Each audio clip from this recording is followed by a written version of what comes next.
Hey you guys, welcome back to the salon. Long time no see. So, I know it's been a while, but we're finally diving back into Boris Karloff's thriller series, which I've been covering very slowly, like over the last several months or years or however long. So this time, we're actually at season 2, episode 8, which is called Letter to a Lover. Now, this episode was actually directed by Herschel Daugherty, which a lot of them were, and it's based on a stage play by a guy named Sheridan Gibney. Now, I don't know anything about the original play, but this episode, I feel like it kind of suffers from kind of a convoluted story with maybe too many plot twists, some of which kind of strain credulity a bit, I'm going to say. It is like a really intriguing, like interesting story that did keep me guessing. Like, I didn't really know what was going on. I didn't really call much of it. But I do admit that I had to pay pretty close attention to make sure that I was clear about what exactly was going on. This is also not a horror story, which, like I said, a lot of them weren't. This is actually kind of more like a murder mystery. Not that there's anything wrong with that. So the first scene of this episode kind of almost plays out like a very strange, like wordless comedy of errors, except it's not funny, but you know what I mean. So we see this blonde woman who we later learn is named Sylvia, and she's leaving a doctor's office, kind of like sneaky like, you know what I mean? And then there's like this older man outside in a car who is later identified as Andrew. And he's watching her as she's like walking to the underground station because this is set in London. So then he gets out the car and goes into the same building and then goes up to the same doctor's office. And then while he's in there, like yet another woman, this one with dark hair, and she has like a big scar like down one side of her face that kind of like bisects her eye like a little bit. She comes in there, and this is actually, you learn later, Nurse Weber. And when she comes in, Andrew hides behind a filing cabinet and kind of like skedaddles out of the office, like before, like while her back is turned, so she doesn't see him. So it's then revealed that a man we presume is the doctor whose office this is laying dead on the sofa, like in the office, having been stabbed with a scalpel, as it turns out. So Nurse Weber, who you're led to assume is his nurse, she kind of glances out the window and sees Andrew, the older guy, in the street. And he actually turns and looks back at the window and like sees her. So they like, lock eyes for a second. So the nurse then proceeds to act sus as fuck. Like she's cleaning up. There's like some cocktail glasses there and a handkerchief. And she's like cleaning all of that up. You know what I mean? And there's like a dead guy right there. She also pockets this appointment pad that was laying on the doctor's desk. And then after all of that is done, then finally she calls the authorities to report the murder. Now in the next scene, the blonde woman from like the first one we saw, Sylvia, she shows up at the house of a friend and possible lover by the name of Donald. Now the first thing she says to him when he opens the door to her is, "I had to." And that's in there because you're being led to assume, like the audience is being led to assume, that she was perhaps the person who killed the doctor for some reason. You know what I mean? Like, what else could that possibly mean? And then she passes out. She seems a little fragile. She passes out a bunch in this. Donald actually wakes her up with smelling salts, but she seems kind of confused and isn't really sure like why she came there. She just says, "Oh, I wasn't feeling well and I didn't know what else to do or like where else to go." So Donald asks, "Well, have you finally left your husband, or has he done something else bad to you?" And she says no. And at this point, Donald gets a little low key kind of salty. You know what I mean? Because it's clear that they've had this type of discussion before. Like, he's kind of accusing her of maybe purposely being a little bit wishy-washy and maybe only coming around when she needs something, and like she's being kind of vague about shit. He's not being mean or anything like that, but you can kind of understand where he's coming from. But before he can like admonish her like any further, she's just like, "Okay, well, whatever, I'm out of here," and she just leaves. So then she goes home, and we discover that the guy, Andrew, that we saw earlier, is actually her husband. And right there by the front door, like he's packed a whole bunch of suitcases And he was like, yeah, I was waiting for you to finally get back so we can get on the road. We need to go. We're going out to the isolated country house that they have. So he's like, yeah, we had this whole trip planned. And it's like, we agreed we were going to go get away from the city for a few months to like, look after our mental health or whatever, because we've both been stressed out. And it's like, yeah, we previously talked about this at length. Don't you remember? Now, Sylvia does not remember this trip at all. But Andrew implies to her that maybe it's her fragile mental state that is making her forget things. So the two of them drive out to this kind of remote country house at night. And when they get there, Sylvia gets kind of pounced on by Andrew's rather aggressive attack dog, whose name is Caesar. And Andrew chains him back up and then opens up the house. Now, she doesn't see him do this, but he kind of surreptitiously like pulls the phone cord out of the wall, at least like the one that's in the living room. And then he puts Sylvia to bed and goes to get like the electricity turned on and all that other kind of stuff. Now, sometime later, we're led to assume that they've been there for a few days at this point. And Sylvia seems very anxious about being in the house. She wants to go to town or like leave the house at some point. But Andrew kind of shoots her down. Oh, look, the weather is so bad. We'll go tomorrow. You know what I mean? But you can tell that she's had this discussion. She's like, oh my God, I want to get out of this house. You know what I mean? So she's kind of desperate, and she writes a letter to someone and gives it to the postman without her husband seeing her. Or so she thinks. Like, he actually does come to the top of the stairs and he sees her giving the letter to the postman. But when Andrew comes down there and is like, hey, give me that letter, the postman's like, what letter? I don't know what you're talking about. Like, you know what I mean? So I was like, hero postman. Yeah, he just totally stonewalls. And he's like, look, even if she did give me a letter, and I'm not saying that she did, then that's, it belongs to the queen now, or belongs to the crown, or whatever the hell. And it's like, and I can't give it to you. So she's like, but I'm not saying that she gave me one. But the postman does say, he's like, oh, but I do have a message for you, though, Andrew. This dark-haired woman with a scar wants to meet you down at this inn, like down at the town, like a pub or something like that. And she wrote him a message. Now, Andrew immediately seems to know what this is all about. And so he leaves the house right away, like to go meet this woman. So, of course, this woman is Nurse Weber. And she basically tells Andrew, look, I know that Sylvia was the one who killed the doctor at the beginning. She's like, I was in the office and I found a cocktail shaker with Sylvia's favorite drink in it. And there was a glass there with Sylvia's lipstick color, like smudged on the rim. And she's like, and the handkerchief that I found in there had Sylvia's initials embroidered on it. And the appointment pad that she took, like, and put in her pocket, it confirmed that Sylvia had an appointment scheduled for, like, right around the time that the doctor was murdered, like that afternoon. So from all this, again, the audience is being led to assume that Sylvia was perhaps having an affair with the doctor and maybe killed him when something didn't go her way. And this also seems to be what Andrew suspects. So Nurse Weber then tells Andrew, look, I'm going to go to the cops and get your wife arrested for the murder if you don't come up with some cash. So like I said, she's trying to blackmail him. So Andrew is like, yeah, I'm not doing that. But then finally, like after some back and forth, he actually agrees to let Nurse Weber like work in the country house, like as a maid or housekeeper or something like that, like for a regular salary, like he's going to give her regular money. That way she'll be getting the money she wants. And as a bonus, like Andrew will have somebody to watch over Sylvia when he's not around. Now, shortly after this, Donald, the friend, he arrives at the country house. He is actually the person that Sylvia had written the letter to earlier. Now, Sylvia tells him that she's really scared. She's like, Andrew won't let me leave the house, and he's hired this strange woman to spy on me. And she also says he bought a gun and he keeps it in the desk in his study, and she's starting to get worried that she's possibly in danger.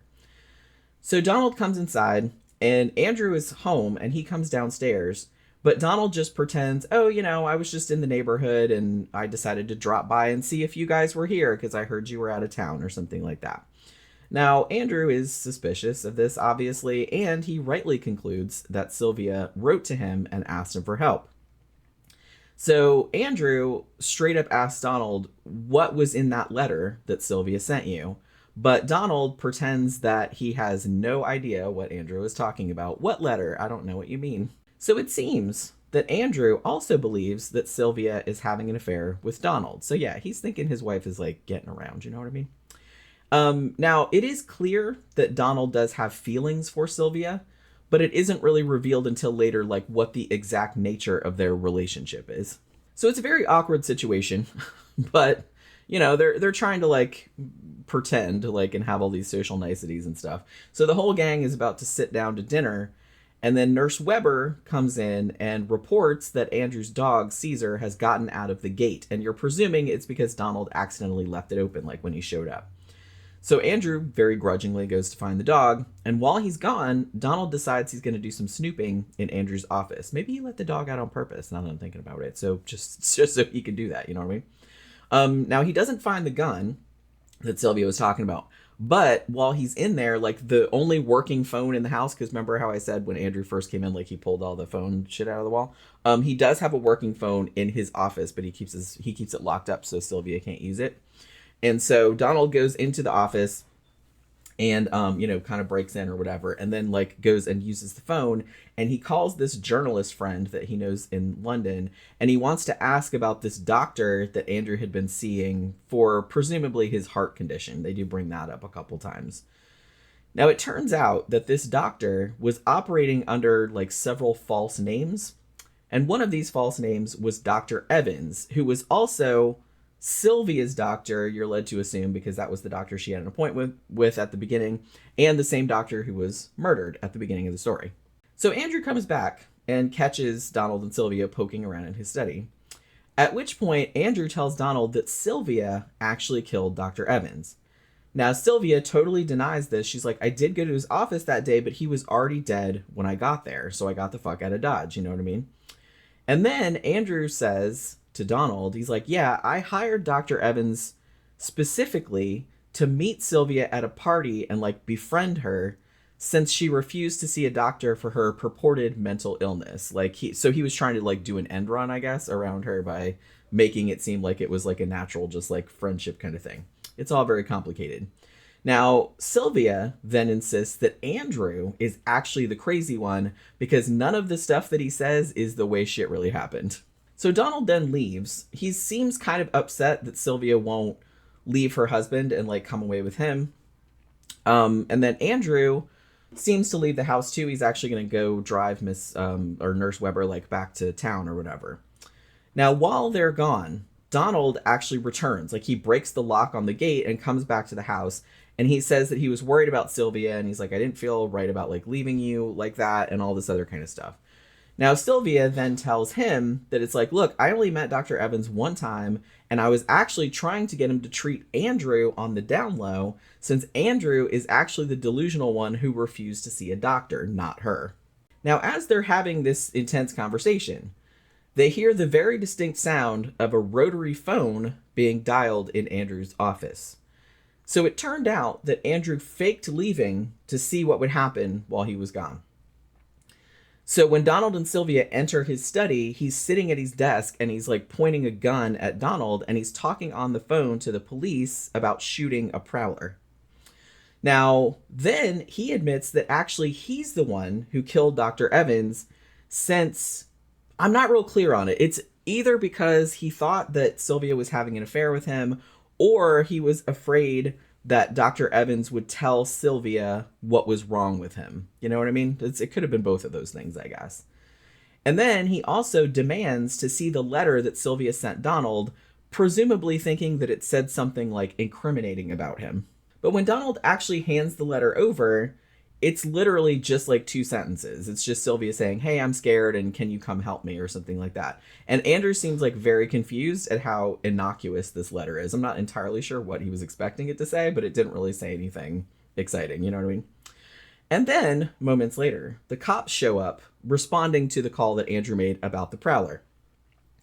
But then Andrew says, no, just get rid of them. And then he closes himself back up in his study. So Sylvia tells the cop, it's like, oh, it was a false alarm. Like, Andrew just saw his dog in the yard and thought it was a person. And, like, he shot at the dog, but thankfully he missed. And it was this whole story. So the officers actually buy this tale and they just go about their business. Only about a minute after they leave, though, a gunshot sounds from behind the door of Andrew's study. So Donald and Sylvia try to get in, but the door is locked. So they assume that Andrew has shot himself, as you would, And Sylvia is very distraught by this. So she kind of attempts to go around. I guess there's like another, like a glass terrace door to like to get into the study. So she's going to go around outside and she's going to bust in the glass and like try to get in and see if he's all right. Now, Donald actually prevents her from doing this. Like, she's got the big stick and she's going to swing it and stuff like that. And he's like, no, you'll probably get blamed. If he's dead in there, like, you might get blamed for his murder and it's going to be like a big shit show. So he's like, tell you what, here's what you do. He's like, you just go to bed like nothing happened, get up early in the morning before Nurse Weber shows up for her shift, and then tell Nurse Weber that it's like, oh, I think Andrew fell asleep in his study, and ask Nurse Weber to go in there and wake him up like for breakfast. She's like, that way the nurse will be the one to find the body, and there'll be like less chance of suspicion falling on Sylvia, I guess. Now, the first part of this plan goes without a hitch. Sylvia comes downstairs just as Nurse Weber is coming in the door, and she very innocently asks, hey, did you see Andrew in the garden? He wasn't in his room, and I just didn't know where he was. Nurse Weber said, no, I didn't see him. And then Sylvia like kind of laughs to herself. She said, oh, he probably fell asleep in his study again. I keep telling him not to work so late, but what are you going to do? But here's where our problem arises. So Nurse Weber goes into his study, ostensibly to wake Andrew up, like after Sylvia asks her to. But the door isn't locked anymore. It was locked last night, but now it's not. And when Nurse Weber goes in there, there's no sign of Andrew or any sign that anything untoward happened at all. There's no blood. There's no nothing. Nurse Weber then tells Sylvia, well, Andrew must have gone into town because his car is gone. So now completely befuddled, as you would be, Sylvia calls for a taxi to take her to Donald's house in London. When she gets there, however, Donald is not home. And there's actually a detective like snooping around Donald's place. He tells Sylvia that the police got a tip that Donald and Sylvia might have something to do with a murder and were planning on skipping the country. You know what I mean? I'm not really sure who gave them that. Well, yeah, I actually assume I kind of know who. I guess Nurse Weber tipped him off. I'm not really sure. They don't really make that clear. But Sylvia's like, yeah, dude, I don't have any idea what you're talking about. So the detective actually brings Sylvia back to the country house. I'm not really sure like how far the drive is. But the house has actually been closed up again in the whatever amount of time she's been gone. Like all the furniture is again covered with like dust cloths, like the electricity is off, like the whole 9 yards. Like somebody obviously like closed it all up, you know what I mean? Now the detective actually accuses Sylvia of closing the house up before she went to London to make it look like she just left normally. Oh, we're just leaving the country house and we're just closing it back up again. But she insists she did not do this. She's like, maybe Andrew did it. But then she admits, she's like, look, I don't have any idea where Andrew might be or why he would have done that. Just then, another cop arrives with the Nurse Weber in tow. And she is just in high dudgeon. And she accuses Sylvia of killing Dr. Evans, who she then reveals was her husband. She also screeches that Sylvia also murdered Andrew. And then, as if on cue, some more officers come in and say, we found Andrew's car like submerged upside down in a lake with his body in it, and that they're in the process of extracting said body. And then shortly afterward, like the main detective who brought her back from London, he kind of steps out for a moment, I guess like presumably to talk to some of the other detectives or something like that. But while he's gone, a very much not dead Andrew kind of creeps into the house after, it's implied, shooting but not killing a cop that was like outside. I'm not entirely clear how Andrew made the police think that his dead body was in a submerged car when it very obviously was not. Like, he's not even wet, I don't think. At first, I thought that Andrew had killed Donald and then put him in the car, like to throw the cops off the track. But it turns out that Donald isn't dead either. So now I'm kind of really at a loss as to how this plan worked. But moving on.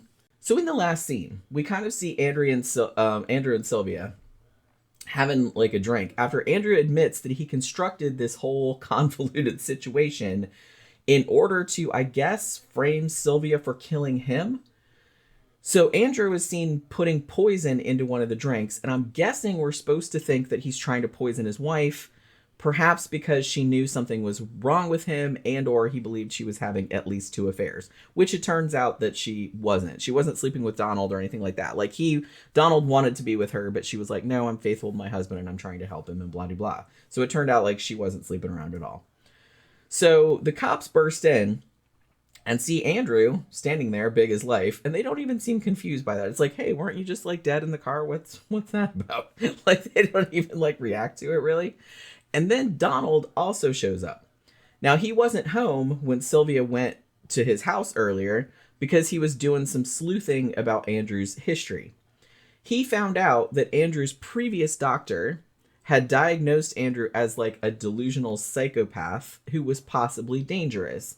And this was a diagnosis that he apparently did not want Sylvia to find out about, hence why he's doing all of this crazy shenanigans, you know? So the cops then pull kind of a switcheroo and they're like, we're going to arrest the person who actually killed Dr. Evans. And they're kind of like setting it up to like make you think that it's Sylvia. But it turns out that the person who actually killed Dr. Evans at the beginning was his wife, Nurse Weber, who was simply trying to frame Sylvia so she could get away with the crime. So she was the one who put all the evidence in Dr. Evans's office, like the handkerchief and the lipstick and all that kind of stuff. But then when we see her at the beginning and she's removing it, they kind of explain that it's like, oh, she had a change of heart and then she removed it. But that doesn't really make any sense because she was still trying to accuse Sylvia of the murder, like right up until the end. So I don't know. I don't get it.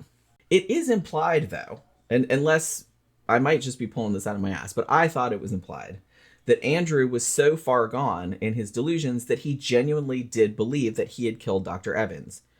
Now, Sylvia, who, as I mentioned, really did love her husband and was trying to help him the whole time by making him realize how crazy he was, very happily tells him, no, it's fine. You didn't kill anyone, no matter what you believe. He totally did shoot that cop, though, I'm pretty sure. But I don't think the cop died, but he did shoot a cop.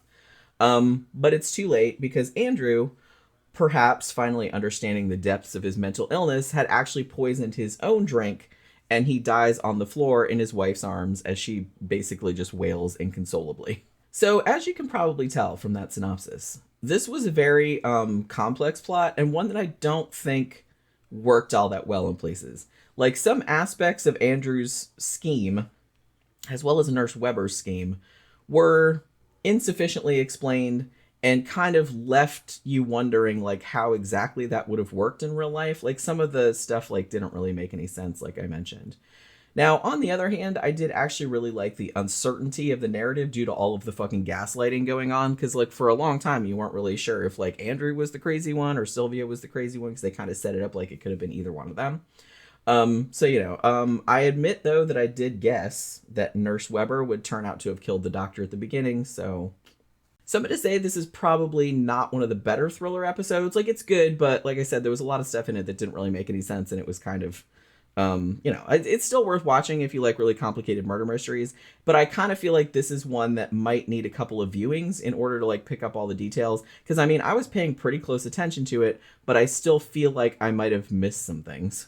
Well, that will do it for this breakdown of the thriller episodes. I will eventually get around to doing all of them one of these days, years and years from now. But hopefully you guys enjoyed this video. If you did, please remember, like, share, subscribe, and comment.